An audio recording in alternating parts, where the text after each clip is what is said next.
Je dirais que c'est une formation que j'ai voulu la plus équilibrée possible, avec des temps à la fois théoriques, validés au maximum par des preuves scientifiques et des temps de mise en situation clinique. On essaiera de mélanger ensemble des études de cas, des exercices avec des poupons le plus réaliste possible pour se mettre dans les mains les gestes et les postures les plus courantes qu'on retrouve en ostéopathie pédiatrique. J'ai aussi envie de challenger les participants en les mettant dans des situations spécifiques pour qu'ils s'aperçoivent dans leur corps en quoi les difficultés fonctionnelles des enfants peuvent influencer leur stratégie d'adaptation au niveau musculo-squelettique. Je pense vraiment qu'il faut séparer les tout petits, les enfants en âge scolaire et les ados. Chacun va présenter sa spécificité tant sur le motif de consultation que dans l'attitude et l'écoute que doit avoir le thérapeute face à eux. Selon moi, l'une des difficultés communes est la gestion des parents.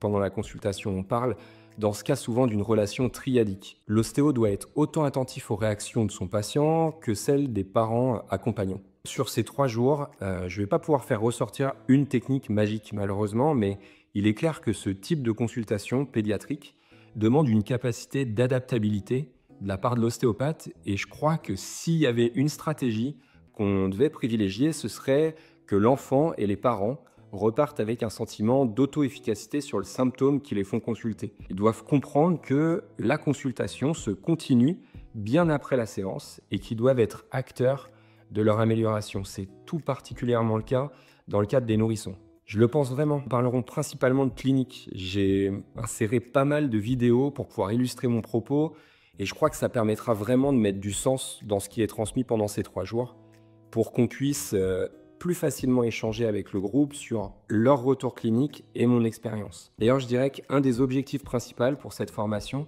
c'est de pouvoir laisser un espace de partage avec les participants et que chacun se retrouve dans ce temps vraiment de validation commune de cette expérience d'enseignement.